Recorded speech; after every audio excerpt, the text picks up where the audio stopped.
All right. Good morning, Chair Postman, Member Garrett, and staff.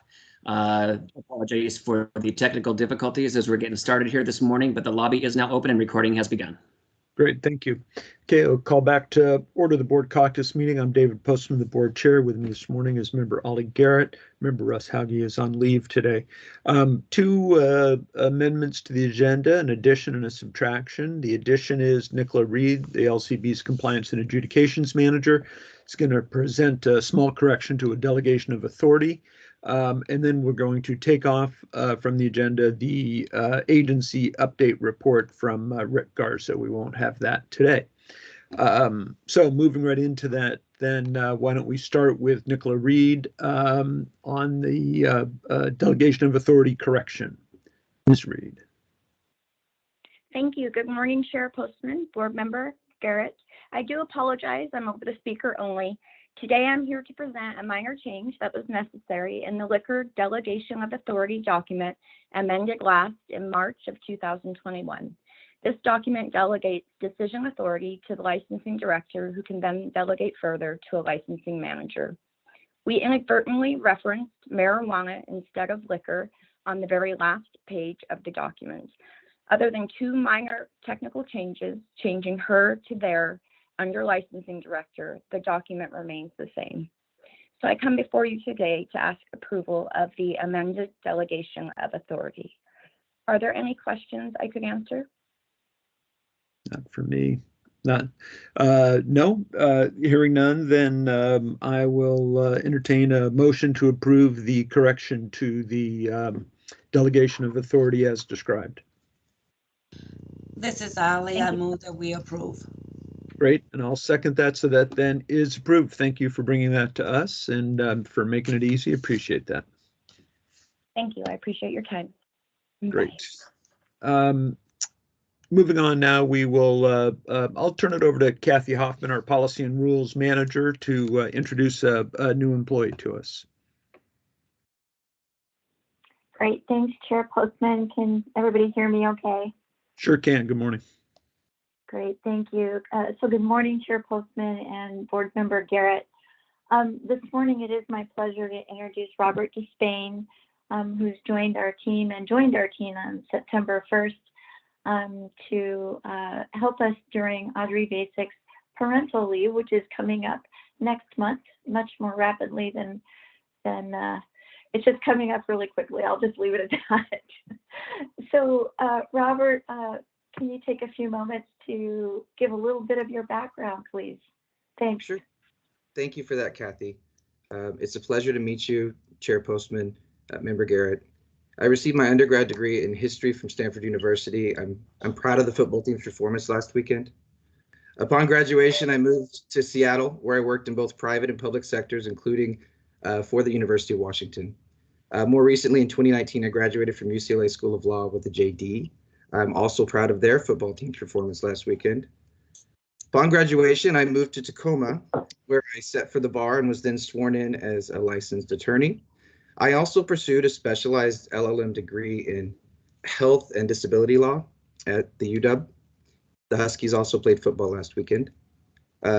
Besides watching football, I enjoy hiking. I've had the privilege to partake in some really amazing hikes, both regionally like Mount Rainier and also globally like Mount Fuji. So I'm excited to join the LCB as a policy and rules coordinator. Thank you. Great. Well, thank you. Welcome. You probably haven't gotten the full new employee orientation yet. You know, our governor is a pretty proud Husky, so I would careful of the taunting penalties, Robert. I'm a proud Husky. I'm a proud alum. There's too much California in there. So welcome aboard. Nice to have you here. And Kathy Hoffman, I'll turn it back to you for any rules, updates, or meeting prep we have today. Sure, sounds good. So I think what I'd like to do is start with the items that I'll bring to the board tomorrow. So that's the rescission of 5 board interim policies. And then I'll move to an update on the THC compounds work, and then hand it over to Jeff for the other cannabis related rules work update. And then we can hand it to Audrey after that. But really quickly, before I go into the board interim policies that we are going to propose for rescission tomorrow, as a matter of, I don't know how we do things tomorrow, it's been my practice to introduce each board interim policy, give a brief synopsis, and then do board action on each. Although I know sometimes we do like several at a time. I introduce them and then there's like one motion considering all. So what would be the preference tomorrow? I think the latter. I think, you obviously do need to detail each one of them, but and we can double check with Dustin, but I believe that we can then do that as a package with one vote. Okay, great.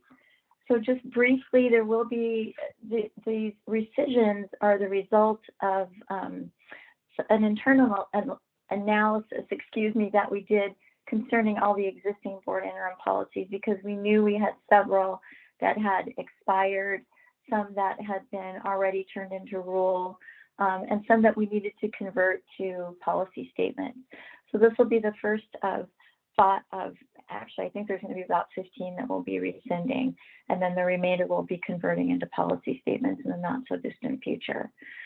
So up for rescission tomorrow is board interim policy 022016 that concerns UBI labeling on marijuana products. And there was a history to that where originally we had a 9-digit UBI number.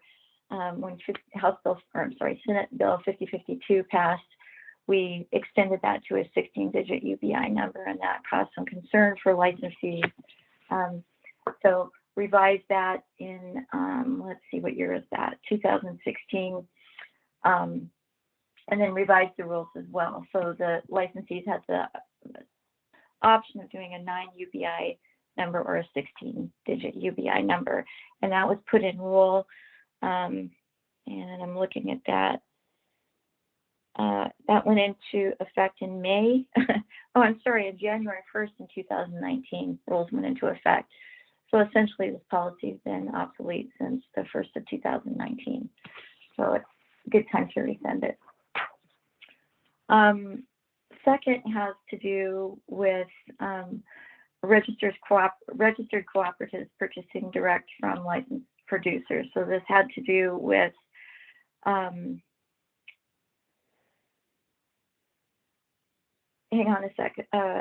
registered cooperatives, qualifying patients, and designated providers purchasing immature marijuana plants or clones and seeds directly from licensed producers. That went into effect in rule. Actually, the policy went into effect in July 2017, but rules became effective October 31st of 2018. So this also was a policy that was converted to rule and is no longer necessary. Next is BIP 0120 2018, It had to do with the definition of complete meal, so expanding that definition to be more culturally appropriate, right? And then expanding the definition of entree as well. And so rules went into effect in June of 2018 to incorporate those changes. So again, this board interim policy is obsolete and can be withdrawn at this time, or rescinded, The next is board interim policy 15/2019, and this was issued during the time of the E-Valley outbreak, when there was concern about the return of flavored marijuana vapor products by retailers to processors in exchange for credit. So this was a temporary policy that was designed to expire on or about December 31st of 2019. The board could extend it if they wished, but we learned that really the concern was around vitamin E acetate and not so much around the flavored products. So this board interim policy expired almost 2 years ago, so we can rescind it at this time.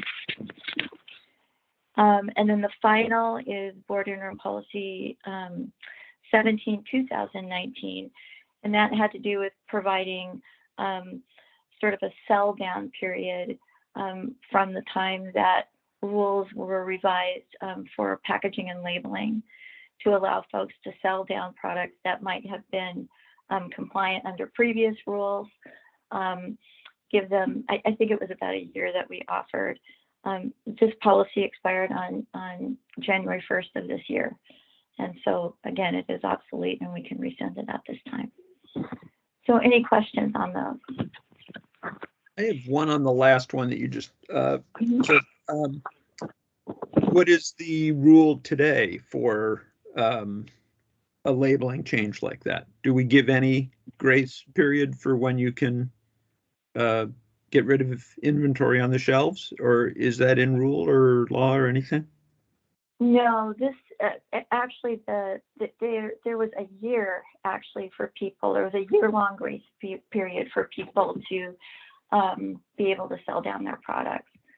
So I don't believe there's anything after that, but that was a period of time that seemed reasonable to our licensees and others that sell down period. I see, a one-time grace period. Yes. Because we're changing this, not in anticipation of any other change that could come from a label. Okay, got it. Thank you. Right. And then the only thing I'd say, and maybe this is worthy of some comment tomorrow at the board meeting, when we talk about, there's different reasons why these board interim policies become obsolete. In this case, we've just passed it. Sometimes it's now duplicative. We're trying to also move these into a more sort of formal process. The board interim policy is a different process than what you go through, obviously, for rulemaking and things of that sort. And we obviously have a big effort going on to just look at all of those board interim policies and just make them a little, create the kind of track record, the history, et cetera. Do I have that right? Yeah. You do. There are various instances that would, suggest that we withdraw a board interim policy, because sometimes we provide a policy as a sort of a way to accommodate licensees to help during a time of crisis, like the E-Valley outbreak, right, where we had concerns about flavored vapor products and being able to sell them back or return them for credit to a processor. And sometimes we'll issue a policy because there's been some other, like a proclamation, or we need to find a legal pathway for something to happen, in the case of the clones and seeds, until we can put something into rules. So there's a variety of reasons for that. And it can be a much quicker process, obviously, and things that sort, but it does have that word interim in it. And so that's what I found compelling, was these were never meant to be long-standing permanent rules of the agency. Right. So, okay, good. Okay, just checking that. Temporary measures. All right, so if I may jump over to what's been happening with the THC compound evaluation rules. So we had a listen and learn session on September 9th. At peak, we had about 80 people in attendance. It was the first listen and learn session we did on the cannabis side on Teams. So one sort of interesting feature as a result of that, and I don't know if it was because of Teams or because folks are used to using WebEx, but the majority of the conversation happened in the chat. We had a few people that were able to unmute and speak, and I think there were some technical issues with other folks who were trying to speak, but be that as it may, we had a little bit of feedback on the rules, and some that we want to consider, some questions that we received as well. So for that reason, at this point, I'm thinking the CR 102 package will be ready for your review on October 13th. So originally we had planned September 29th. I think that's a really rapid turnaround in terms of us considering all the comments that were received in the listen and learn, and meaningfully considering them, and deciding whether or not we'll incorporate those things into the rule proposal. So we want a couple extra weeks to do that. And so that would move the public hearing then until November 24th. And then the soonest we could bring CR 103 package to you, so those are the final rules, right, would be December 8th. So we're still in line with our have something done by the end of the year timeline that we contemplated originally with this work. But any questions on that? No, All I'm right. glad you're taking the time. No, I appreciate that. Yeah. Thank you very much. So I will hand it over to Jeff. Thank you very much. Thank you.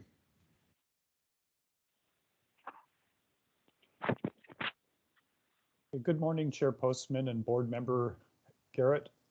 Here is a brief update on cannabis rules in progress today, September 14th, 2021. Regarding the cannabis quality control rules, we continue to work with the economists from Industrial Economics Incorporated, or otherwise known as IEC. We have now completed 4 scheduled weekly meetings with IEC. As part of that work, we sent an invitation via Gov Delivery on August 30th, seeking interview participants to help us understand cannabis producer processor perspectives. We received approximately 35 applicants in total, and we stopped accepting new interview applications on September 10th. As of yesterday, IEC had held 4 interviews with producers and processors, scheduled another 7 interviews, and will be scheduling additional interviews in the next few days. Next week, we will be sending an invitation via Gov Delivery seeking cannabis producers, processors, and producer processors to take an online multiple choice survey via SurveyMonkey to help us understand perspectives beyond the deliberative dialogues we held earlier this year. The survey will be open for 1 week, and all producers, processors, and producer processors are encouraged to participate. This survey will be created and posted with help from the communications department.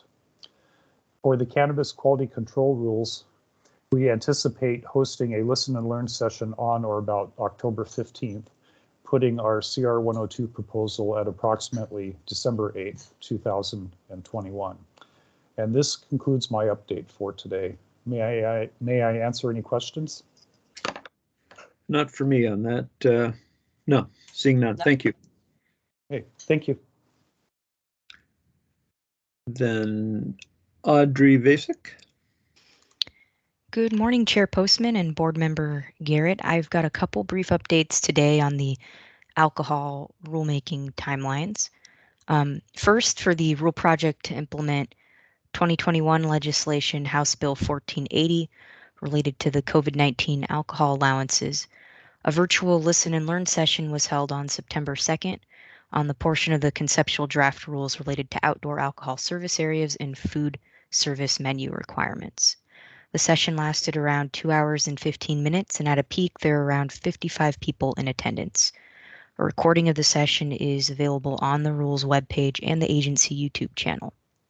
The internal rule drafting team is currently in the process of reviewing the comments received and considering changes to the draft rules.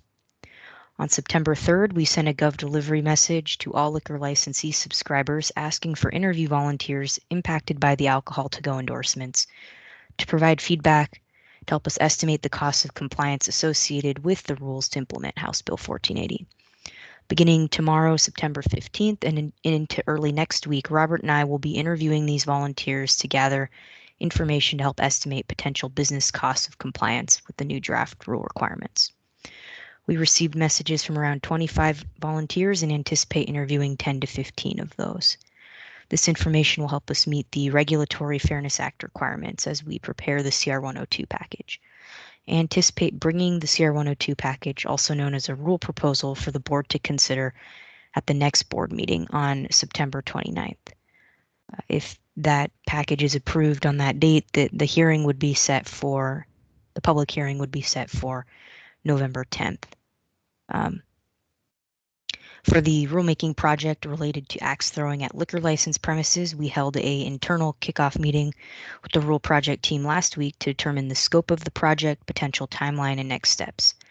A draft CR 101 package, also known as a pre-proposal statement of inquiry, is currently being reviewed by the project team, and I plan to present that CR 101 for the board to consider at the next board meeting on the 29th as well. That concludes my rulemaking updates for today, and I'm happy to answer any questions. Thank you. One on the axe throwing 101.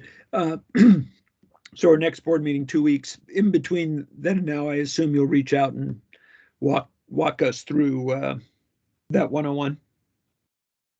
See what we've come up with. I'd be curious what that looks like. Yeah, absolutely. Yeah, good. Great. Member Garrett, any questions for Ms. No Basic? questions.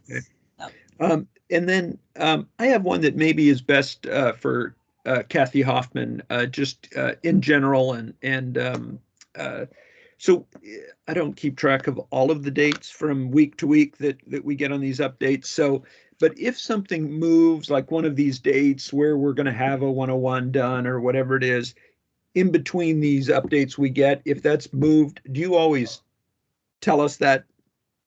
We don't have to try to remember, oh, that used to be September 15th and now, okay. I think you're muted. Pardon me. That's okay. Absolutely. And this is one of the really important parts about these rules updates to the board in open caucus like this.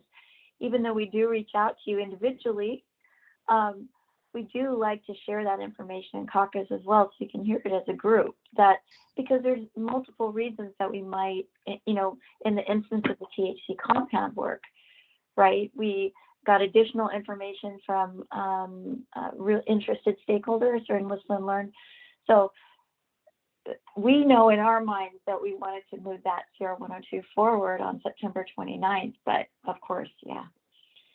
Okay. So now it looks like October 3rd, but yeah. So that was clear. I guess I realized that, again, if something had moved a couple of days, one or the other, I would not necessarily have remembered from the previous. So as long as any movement gets flagged for us, that would be appreciated. Absolutely. Okay, great. Thank you. Thank you all for those reports, which takes us to our last agenda item, board member and executive assistant reports. Dustin Dixon, anything from you? Nothing additional for me for the record. Thank you, Chair. Okay, thank you. Member Garrett, anything to share today? Nothing from me. Okay. And nothing from me. So with that, we will adjourn the board caucus meeting for the 14th, and we'll be back here tomorrow for the every other week board meeting. Thank you. Have a nice day. Thank you. Bye. Thank you.